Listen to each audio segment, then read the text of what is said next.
Ahojte, uh, vítam vás na mojom kanáli, volám sa Martin a chcel by som vám predstaviť jednu takú dobrú zaujímavú vychytávku od značky Belkin. Je to vlastne taký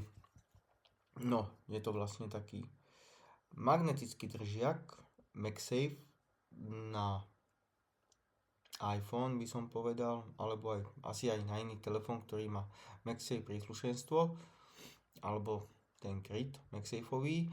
Je to dosť dobrý vlastne držiačik, keď chcete nahrávať, nemáte napríklad stávanú kameru v displeji alebo smart monitore alebo nejakom inom monitore, ktorý používate, tak si môžete kúpiť tento vlastne držiačik od Belkinu.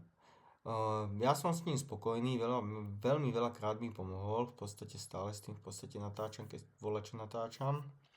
Doteraz som to natáčal tak, že som mal na sebe poskladané také krabice kartónové a telefón som mal vlastne na tom prilepený, alebo niečím vyvážený, jednu stranu som mal vlastne zaťaženú, aby mi nepadol ten telefón.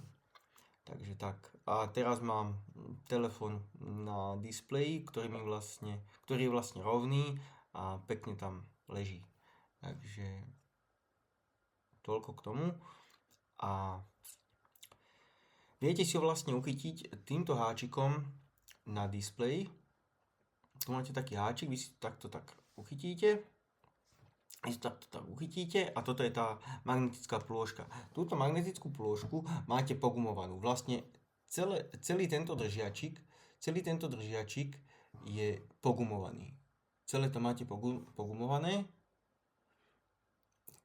pogumované a neviem, či k tomu není aj statív.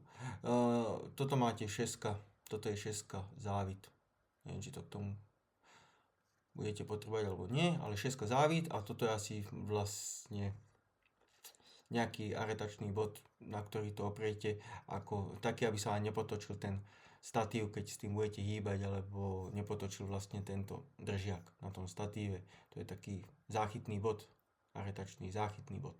Takže má to dve magnetické polohy. Jedna magnetická poloha je tu vpredu a potom máte jednu magnetickú polohu vzadu. Počúvajte, jak to klikne. Počuli ste? Magnet. Dopredu. Magnet. Vlastne máte tam dve magnetické polohy, aby sa vám to z jednej strany na druhú nekolísalo alebo nehýbalo, aby sa vám to nehýbalo z jednej strany na druhú. Takže pogumované telo, táto magnetická plocha je tiež pogumovaná. Keď si môžete všimnúť tú vrstvu tej gumy tam, neviem, či to budete dobre vidieť alebo nie, tak to. Dobre, a vidíte, je to Belkin. Celý tento držiačik vlastne stojí od 25 do 35 eur podľa toho, kde ho kúpite. A tu máte ten háčik, ktorým to vlastne zavesíte, takto by ste to mali zavesiť na displej a viete s tým vlastne hýbať. Takto. Viete s tým manipulovať hore, dole. Neviete túto magnetickú časť neviete preklopiť viacej, lebo máte tam vlastne taký háčik, taký doraz. Tu máte taký doraz a neviete to už preklopiť ďalej. A s týmto to vlastne nastavujete.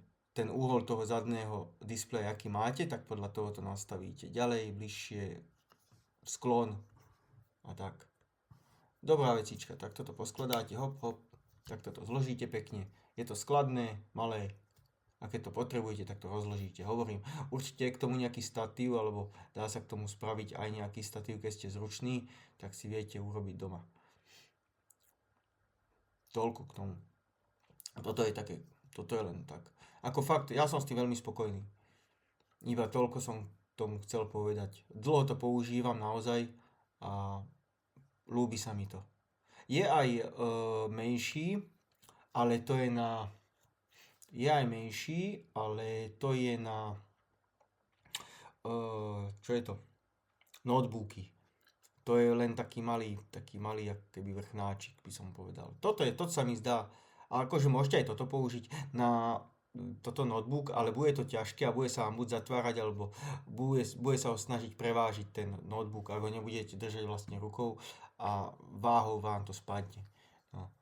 Takže to a ešte jedna vec, že keď si sem dáte ten telefón, tak áno, keď si sem dáte ten telefón, tak mali by ste ho mať spojený vlastne. Toto je vlastne na iPhone. A keď si sem dáte ten iPhone a viete s ním vlastne natáčať, ale iba vtedy viete s ním natáčať, keď ho máte na kábli. Aspoň, zase neviem, či nepoviem hlúposť, lebo som si to čítal veľa o tom, aby som sa neoklamal. Ale musíte mať ten telefón na kábli k počítaču, aby ste vedeli nahrávať. Ak dobre hovorím, možno je vyšla nejaká nová aktualizácia vtedy, lebo ja som si to vlastne čítal vtedy, keď som si toto chcel kúpiť. Čiže ako to vlastne funguje, ako to spárujete. A keby nie, tak jeden youtuber, Jan Březina, má o tom aj video a tam to pekne vysvetľuje všetko, že ako to funguje. On má iný držiak, on má držiak na MacBook, áno, na MacBook, on má držiak na MacBook a ja mám držiak normálne na monitor.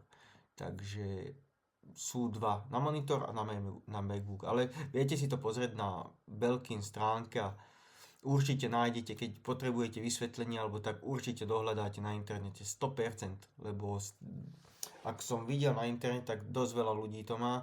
Keď som si to chcel kúpiť, tak som si to sledoval. Tak toľko k tomu a ďakujem veľmi pekne všetkým, ktorí sa buď prišli pozrieť, alebo ktorí si pozrú tento záznam. Tak ešte raz veľmi pekne ďakujem a to je všetko. Ahojte.